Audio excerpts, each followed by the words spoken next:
Сағат 30 минут эфирда Татарстан хабарлары программасының төп шығарылышы, студияда Фәнис Камал, хайырлы кич.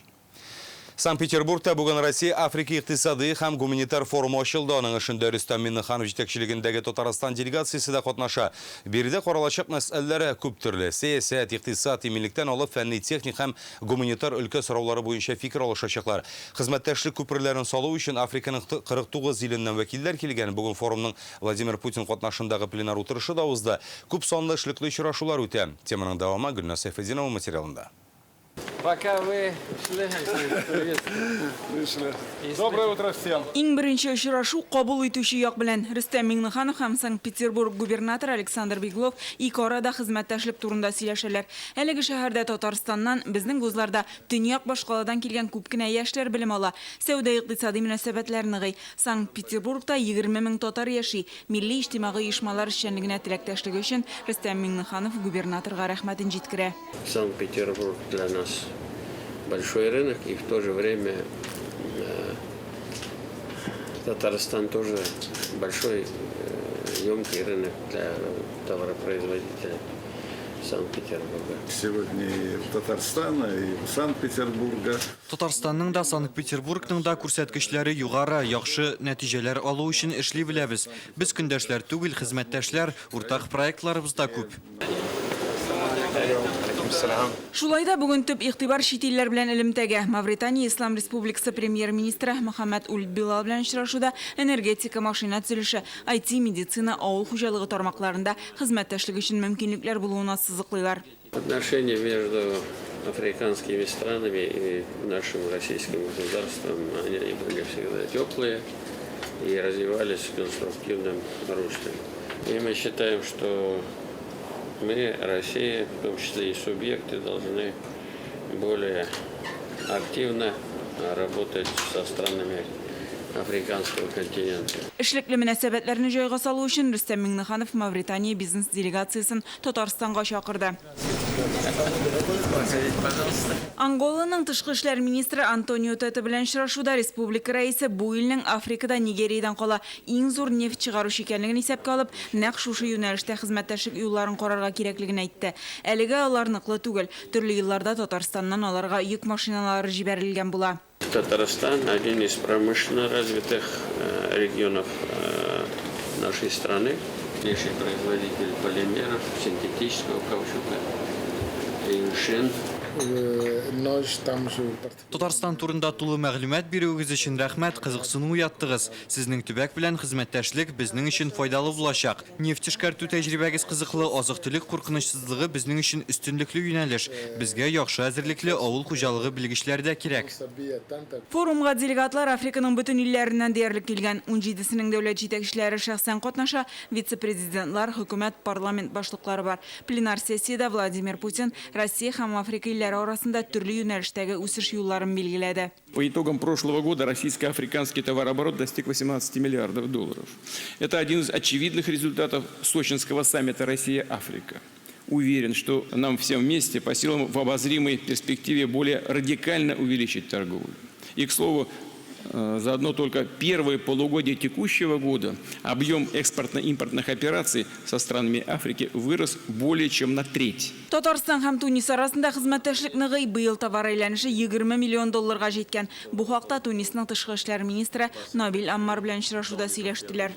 Для нас Тунис очень интересен, очень важен. Мы хотим более активно продвигать нашу продукцию. Татарстан Тунистан җиләк-җимеш һәм диңгез ризыклары кайтарырга тели. Туризм тармагында хезмәттәшлек мөмкинлекләре зур. Аларның курортлары ял итүчеләрне җәлеп итә.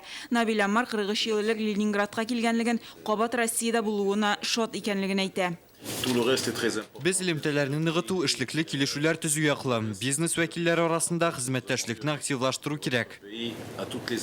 Форум барышында дистәләгән килешү имзаланырга тиеш. Безнең продовольствие мәсьәләләре бик кызык.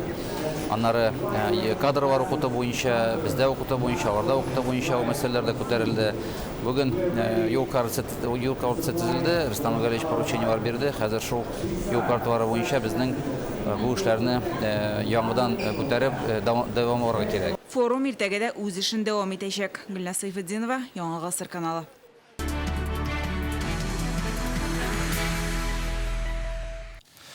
Bir ay içinde Qozanda su turbaları üstünde jir ubılıp 8 avariya kelip çıqqanamından toşa soңғы jeylerde turbalara yeşe tişilip Qozandağı hem şehir şitindeki biste uramlarında kullevükler de hasıl bula. Soңғы 2 günde şunday gadetten tışkal Vишневский, Скрябина, Советский uramlarında Dervişler bistesinde Жеңіл prospektinde da bula. Koy bir urunlarda turbalarını oktyabr ayındağına tüzüklendirecekler. Водоканал хезмәткәрләре сүзләренчә, башкаладагы су үткәргеч турбаларының 70% инде тузганы. Бу проблема кайчан хәл ителер? Халыкка озак көтәсеме? Җавапны Инзилә Хусаинова эзләде. Bir atnadan artık bundan su aktı. Bütün taşlarını aktarıp bitirdi. Наил Шакиржанов Казанның Скрябин урамында 20 елдан артык яши. Соңгы арада ел сайын бер үк хәл кабатлана. Турба тишелеп бөтен урамга су агып ята ди ул. Бу юлы да 2 атна буена бернинди чараларда күрелмәгән. Әле кичә генә ямап киткәннәр. Кайбер урыннарда җыелып калган су һаман тора. Актаралардагын, шупит кагалардагын күмеләрдә китәләр. Анда инде бөтен турбалар шир биткәндер инде. Аларны ремонтлыйсы бар. Набор җитмәй. Җайкыны тем более инде бакчаларга сулар сибергә кирәк. Монда яшәүчеләр сүзләренчә турбаларны 1989 елда үткәргән булалар. Шуннан бирле ремонтлаганнары юк диләр. Долго реагирует. Вакытында чарасын күрмиләр, андагы турбалар ширеп беткән, ямап кына файда юк. Алар ясап китә, 2-3 көннән соң ук тагын бәреп чыга. Без хәзер Җәүдәт Фәйзи урамында, монда инде атнадан артык канализация куюсыннан су агып ята. Ул урамның буеннан буена кадәр сузылган һәм хәтта инде ишек алларына да агып керә башлаган. Монысы Жеңіл проспектындагы 15-нче йорт ишек алдындагы күренеш. Су чыгып яткан турбаны кичә ясап куйганнар. Аңарча 3 көн дәвамында елга аккан кебек булды дип биредә яшәүчеләр. Они только сделали. Әле күптән түгел генә тишелгән иде ул турбалар. 2 ай үттеме, юкмы, тагын ага башлады. Аларны ясаган сайын сусыз торабыз. Халык контроле порталына бу айда гына су үткәргеч турбалар белән бәйле дистәләгән шикаят килгән. Кайберәүләрнең проблемалары узган айдан бирле хәл ителми. Аварияләрнең ни сәбәпле шулай еш булуын, аларның кайчан төзәтеләчәген сорап, Водоканал оешмасына мөрәҗәгать иттек. Биредә безгә язмача гына җавап бирделәр.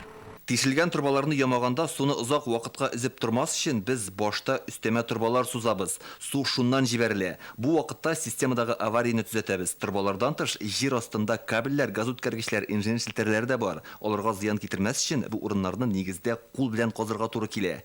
Эш барышында җир асты суларына да юылгабыз. Аларны да суыртырга кирәк була. Буларның барысы да вакытны ала, шуңа да эшләр озакка сузыла. Водоканал хезмәткәрләре әйтүенчә, башкаладагы су үткәргеч турбалар 70%-ка тузган. Аварияләр еш килеп чыга торган урындагылары узган гасырның 50-60 елларында ук сузылган. Әлеге проблема бу атнадагы эшлекле дүшәмбе киңәшмәсендә дә күтәрелде. Bir ай эчендә Казанда су турбалары өстендә җир убылып та 8 авария килеп чыккан. К сожалению, действительно, при нынешнем износе наших сетей порывы неизбежны. Шилтәрләрнең шул кадәр искергән булуын исәпкә алсаң, аварияләргә аптырарлык түгел, ләкин кешеләрнең мөрәҗәгатьләрен шунда ук контрольгә алырга кирәк. Ремонт эшләренең кайчанга кадәр барачагын һәм кайчан тәмамланасын да алдан хәбәр итегез. Проблеманы хәл итү өчен коллекторларны алыштыру буенча инвестиция программасы тормышка ашырыла. 5 ел эчендә төзек булмаган 40 чакрымлык су үткәргеч турбаларны алыштырырга ниятлиләр. Моңа 7 миллиард сум акча тотылачак. Инзилә Хусаинова, Алмаз Зәйдинов, Яңа гасыр каналы. Ни өчен җәен Казанда кайнар су кыйммәтләнә? Аның бәясе, тарифлар үзгәрмәсә дә арта. Бу хәлнең сәбәпләрен Реальное время интернет газетасы журналисты ачыклаган. Аның мәкаләсен укый аласыз. Хәзер тапшыруның безнең геройлар дип аталган сәхифәсе, анда күрсәтелә торган егетләрнең исеме кыюлык һәм туган иленә тугрылык үрнәге булып тарихка кирип калды. Бүген сүзебез Донбасс халкын яклап 29 яшендә СВОда хәлак булган Гадел Хәмзин турында. Вафатыннан соң батырлык орденына лаек була ул. СВОга октябрь башында җибәрелә. Чакыру кәгазе килгәч тә качып йөрүчеләрдән булмый. Хәрби бурычым дип саный. Әтиян исаны әнә шундый ватанпәрвәр һәм көчле рухлы итеп тәрбияләп үстергән. Бу хакта тулырак Чулпан Касыймова.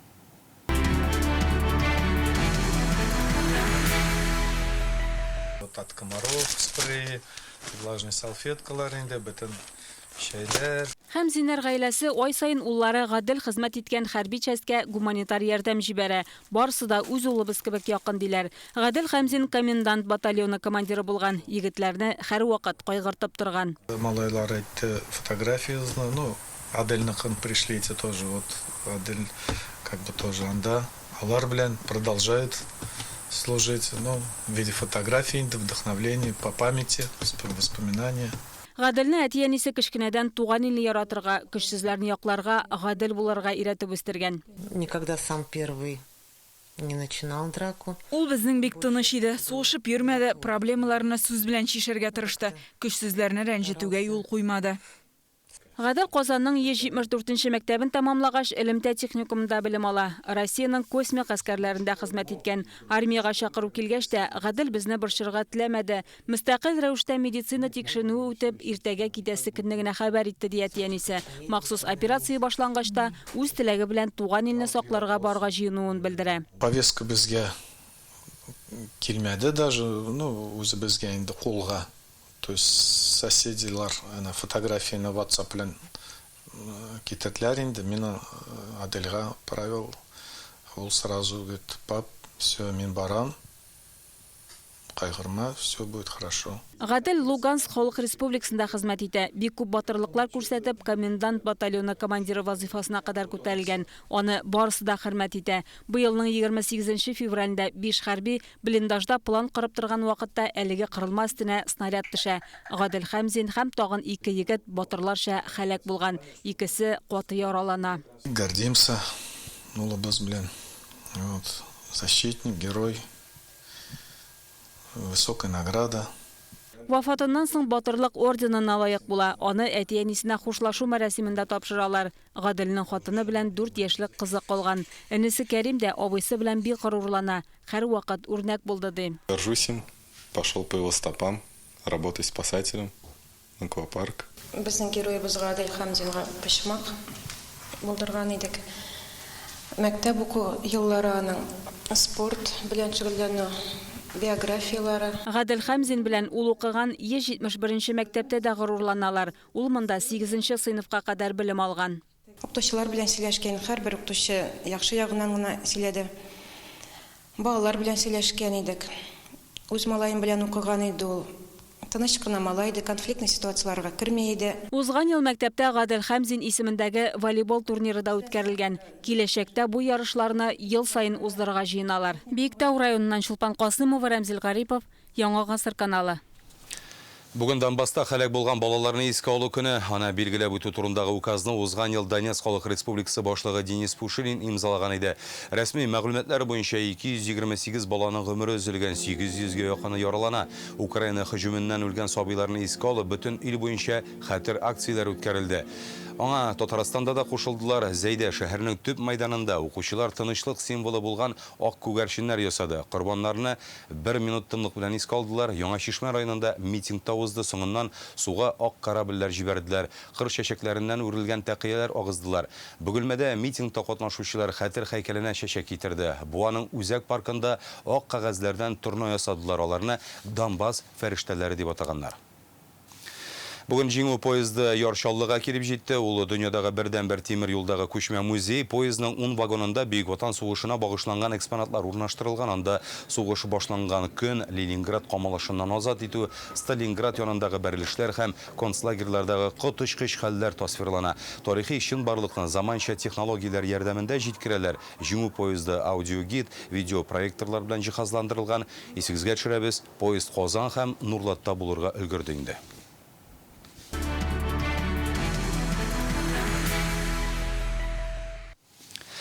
Бүген Татарстан журналистикасының Олпат шәхесе Илшат Аминов 60 яшьлек юбилейын билгеләп үтә. Яңа гасыр телерадио компаниясының генераль директоры инде 30 елга якын иҗат эшен һәм төрле җитәкче вазифаларын уңышлы гына башкарып килә. Ул Рөстәм Миннеханов һәм Минтимер Шәймиев белән бер командада Татарстан өчен мөһим медиа проектларны гамәлгә куйды. Татарстанның беренче спутник каналына, соңрак балалар өчен туган телдә эшләүче тәүге телеканал Шаян ТВ-га нигез салган. Татар дөньясы өчен мөһим проектларны башлап җибәргән шәхес ул. Үзенең төп эше белән бергә Илшат Юныс улы актив төстә депутатлык, мөгаллимлек һәм җәмәгать эшендә алып бара. Ул республиканың журналистлар берлегендә җитәкли. Кайсы вазифасында булмасын, туган теле һәм милләт өчен җан атып йөрүче кеше. Юбиляр җитәкчебез хәзерге вакытта җәйге ялда, шуңа да без аңа ТМВ холдингының зур коллективы исеменнән телевизион бүләк әзерләдек. Сезне нинди итеп белүебез, күрүебез һәм хөрмәтебез киләсе материалда. Здравствуйте, в эфире «7 дней», в студии Ильшат Аминов. Смотрите сегодня. Добрый вечер, уважаемые телезрители. В эфире очередной выпуск программы «Официальный визит». Күртаушлы кыю тәвәккәл һәр нәрсәгә карата үз фикере бар һәм үз сүзен нык итеп әйтә белә. Кечкенәдән күп аралашырга яраткан, мәктәп музеенда экскурсоводта булган, 10 яшеннән пионерлар турында тапшыру да алып барган. Кадрга беренче мәртәбә укучы вакытта чыгуын исәпкә алсак, Ильшат Аминовның бөтен гомере телевидение белән бәйле дип әйтергә була. Казан дәүләт университетының журналистика факультетын тәмамлый. Бүген ул абруйлы журналист, алып баручы, җитәкче, милли медиага нигез салучы. 20 ел элек Минтимер Шәймиевның ярдәме белән Ильшат Аминов республиканың беренче спутник телеканалын эшләтеп җибәрде. Что такое ТНВ для нас? Вот попробуем выключить ТНВ для Татарстана и вообще для всех татар. Вот мы сразу почувствуем, насколько вот без этого мы уже жить не можем. Ильшат Аминовка гаять катлаулы һәм җаваплы эш насип булды. Хәзерге катлаулы заманнарда Татарстан яңа гасыр шикелле зур телерадиокомпанияны җитәкләү, зур гыйлем, талант, түземлелек, кыюлык, уңганлык һәм бик олы җаваплылык таләп итә. Минемчә, Ильшат үз вазифасын лаеклы башкара. Шуны әйтергә кирәк. ТНВ каналына бик үзенчәлекле һәм әһәмиятле бурыч йөкләнде. Ана телебезне, мәдәниятебезне, гореф-гадәтләребезне саклау һәм үстерү, татарларны бөтен дөнья буйлап берләштерү. Ильшат Аминовның бу юнәлештә эзлекле һәм үтемле эш алып баруын күрәбез. Һәм алга таба да аңа зур өметләр баглыйбыз. Бүген Яңа гасыр телерадиокомпаниясе ТНВ, ТНВ Планета, Шаян ТВ, Майдан ТВ, Булгар радиосы һәм интернет портал эшен берләштергән милли медиа холдинг. ТНВ телеканалы экран ашада, социаль шелтәрләрдә дә тамашачысы белән. Ильшат Аминов стратегик фикер йөртеп, масса күләм мәгълүмат чараларының ничек үсеш аласын алдан күреп, каналны интернет мәйданнарга алып чыга. Интернеттагы сәхифәләргә язылучылар ярты миллионнан арта. Шаян ТВ каналын мин аны Татарстан Яңа гасыр телерадиокомпаниясының бер җанының яртысы дип кабул итәм. Телне белеп, телне яратып, иҗатка омтылып яшәсәгез, сезнең тормышыгызда барысы да әйбәт булачак. Сез яхшы кешеләр булып үсәчәксез. Милли телерадиокомпания эшен башлап җибәргәнче Ильшат Аминов төрле илләрдә стажировкаларда була, тәҗрибә туплый. Мәскәү дәүләт университеты аспирантурасында укый, инде ул үзе остаз. Казан федераль университетында иҗади остаханәсе эшләп килә. Ә берничә ел элек ТНВ татар телендә эшләүче милли кадрлар әзерләү өчен Әйдә ТНВга проектын гамәлгә керткән иде. Аның буенча белем алган журналистлар инде ТНВда хезмәт куя. Шулай милли телевидение өчен кадрлар әзерләү Шаян ТВда ук башланып, даими алып барыла, камилләштерелә. Чын татар телендә сөйләшә торган кешеләр азаеп бара. Аларны хәзер без үзеп эзләп әзерләргә тиеш. Безнең эш кешеләргә ярдәм итүдә Ильшат Аминов җәмгыятьне борчыган проблемаларны үз тапшыруларында үтемле итеп җиткерә белү сәләте зур аның. Фикерләрен кабул итмәүчеләр булырга мөмкин, әмма битараф калучылар сирәк. Аны тамашачы ярата. 7 дней тапшыруын Ильшат Аминов үзе алып барган көннәрдә программаның рейтингы тагын да югарырак була. Проблеманы күрсәтә торган кешене бер кеше дә яратмый. Аларны күрсәтергә дә авыр, чөнки төрле кешеләр кымаучы алып башлыйлар. Ансында беләсез. Ильшат Аминов Россия милли телерадио тапшырулар берлеге президиумы, Россия телевидениесе һәм радиосы академиясе әгъзасы, Татарстанның атказанган мәдәният хезмәткәре, фидакар хезмәте өчен медаль иясе. 10 ел элек Россиянең иң яхшы медиа менеджеры милли премиясын алган иде. Аңа кадәр телевидение үсешенә керткән шәхси өлеш өчен ТЭФИ регион премиясына лаек була. Ул федераль дәрәҗәдә танылган медиа менеджер. Biz bugün эшләтелгән журналистлар барыбыз да Ильшат Аминовны үзенең укытучыбыз итеп күрәбез. Аның абруе шул кары көчле, без аны телевидениега түгел, гомумән Татарстанның масса күләм чарасына зур йогынтысын күрәбез.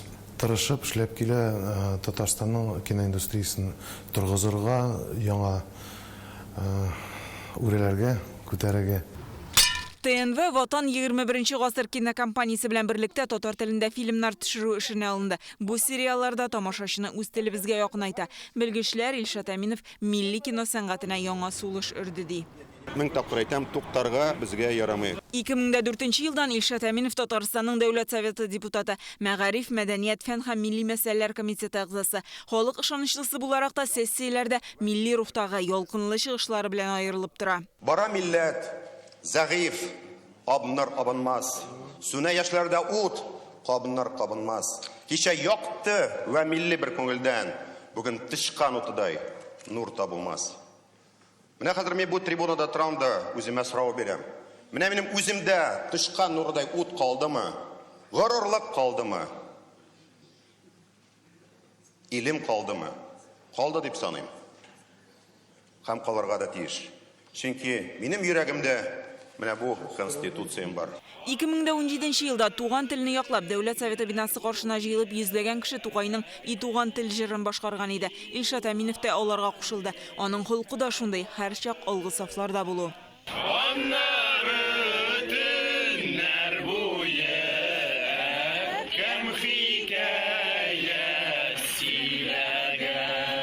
Илшат Әминов Татарстан журналистлар берлеге рәисе дә. Җитәкче буларак кешене аңлап, тыңлый белә, аралашканда үзен гади тута. Менә халыкара хатын-кызлар бәйрәмендә үзе җырлап котлый да. Кадерләп үстергән мин синең җимешең, куеның гел бакча, назлы гел сулышың.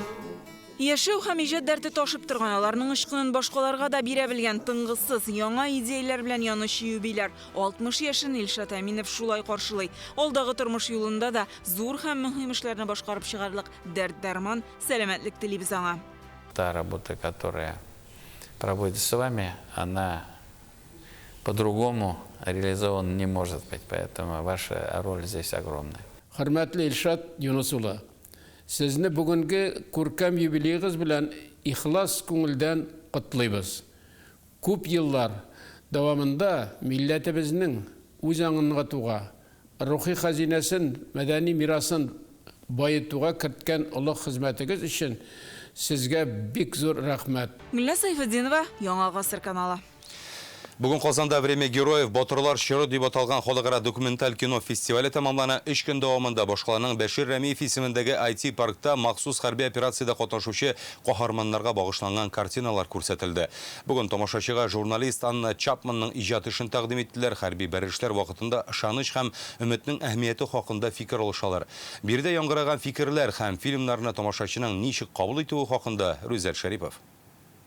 В начале конфликта на Украине западные экономисты... Гибридная война. Күрнекле телевидение алу баручысы Анна Чапман төшергән документаль фильм бу. Журналист тикшеренү форматында әзерләнгән картинада чит илләрнең Россиягә карата санкцияләр кертүе, безгә каршы мәгълүмати көрәш алып барылуы турында сөйләнә. На самом деле, эта война гибридная. Хәзер безгә каршы гибридлы көрәш бара. Бу каршы як безне төрле яктан какшатырга тели дигәнне аңлата. Тормышыбызны сәяси, рухи, икътисади яктан җимерергә телиләр. Кешеләргә шуны җиткерергә теләдек. Бигрәк тә мине махсус хәрби операциягә кагылышлы фильмнар минем йөрәгемә бик нык тиде. Чөнки хәзерге вакытта минем үземнең туганнан шул зонада Әлотпискарына кайтты, озакламый тагын китәчәк. Фестиваль сәхнәсендә әле күптән түгел генә СВО зонасыннан кайткан дин әһелләре дә чыгыш ясый. Хәрби бәрелешләрдә ышаныч һәм өметнең ни дәрәҗәдә кирәк булуы турында фикер алышалар. Алар махсус хәрби операциягә Татарстаннан киткән ир-егетләргә иман йортларында җыелган гуманитар ярдәмнәрне җиткереп тора. Ай саен 20 тоннадан артык кирәк-ярак илтәләр. Якташларыбызга җиңү безгә гел ышанырга кирәклеген дә аңлаталар. Иң беренче, ничек безнең балалар дингә керсенләр. Андан соң шул батыны саклар өчен тырышсылар, алар шул качмаска армиядан. Безнең батыны сакларга кирәк. Видеолемтә аша әңгәмәгә танылган журналист Борис Корчевников та кушылды. Как только люди начинают воевать с Богом. Рухи яктан көчле булганнар гына җиңүгә ирешә ала һәм бу хәрбиләрне өйләрендә көткәннәргә кагыла. Хәзерге заманда кешеләр бәхетнең нәрсәдә икәнлеген аңлап, алдамыйча, урламыйча яшәргә тиеш. Барыбыз да бердән булган очракта гына вазгыять яхшы якка үзгәрәчәк дип уйлыйм. Бүген документаль кино фестиваленең соңгы көне 3 көн дәвамында башкалада тамашачыга 15 фильм тәкъдим ителде. Ябылу тантанасында махсус хәрби операция турында төшерелгән иң яхшы фильм авторларында атадылар. Рүзәл Шарипов, Гадел Миндубаев, Яңа гасыр каналы. Фестиваль фильмнарын патриот яшьләр үзәгенә йөрүче егет-кызларда карады. Аларның мөнәсәбәтен күрегез. Яхшы буын үсеп килә. Журналист Маргарита Симоньян Telegram каналында бу хакта шулай дип язган. Малай кызларга «Я ушла на войну» дип аталган картина тәкъдим итәләр. Әлеге документаль фильм махсус хәрби операциядә катнашучы хатын-кызларыбызга багышланган. Соңыннан яшь тамашачылар фильмның төп герое Анна Ильясова белән очрашты. Социаль челтәрдә урнаштырылган видеодан күренгәнчә, яшьләр аның белән аралашканда күз яшьләрен дә тыя алмый. Илебез мәнфәгатьләрен яклауга үз өлешен кертүе өчен кочаклап рәхмәтләрен җиткерәләр. Какой трогательный момент. Уже кто там, я считаю, уже каждый герой. Кто туда сам приехал, они уже все герои. Ботнада классик регби буенча Россия чемпионатының яңа сезоны башлана. Казанның Стрела клубы үзенең беренче уенында Мәскәүнең Славасы белән очрашачак. Ул якшәмбе башкаланың Тулпар стадионында уза. Бүген рәсми рәвештә команданың 7 яңа уенчысын журналистларга тәкъдим иттеләр. Алар арасында 2 тапкыр Европа һәм гамәлдәге Россия чемпионнары да бар. Көньяк Африкадан 2 легионерны да алганнар. Кышкы елларга кадәр команда 8 уен үткәрәчәк. Исегезгә төшерәбез. Узган сезонда Казанның Стрела командасы регби 7 буенча беренче мәртәбә ил чемпионатында көмеш медальләр яулады. Классик регбида 4-нче булдылар. Кайфлар безнең команда бик яхшы. Егетләр 2 эшатны ялтып алдылар һәм 2 эшатны яхшы эшләделәр. Җәй, кояш, настроениялар, кайфлар бик әйбәт. Яңа сезонга бик оптимистик яктан карыйбыз һәм дә уңышларга ирешергә тырышырбыз. Растет популярность регби не только в Татарстане и в Казани, но в целом в стране. Бу спорт төре Татарстанда гына түгел, бөтен ил буенча киң таралу ала. Регби белән мавыгучылар елдан-ел арта. Стрела спортчыларыннан куркырга кирәк дип уйлыйм. Бу сезонда алар һичшиксез медальләр өчен көрәшәчәк. Командага яңа көчле уенчылар да килде бит. Бүгенгә шундый хәбәрләр иде. Сау сәламәт булыгыз.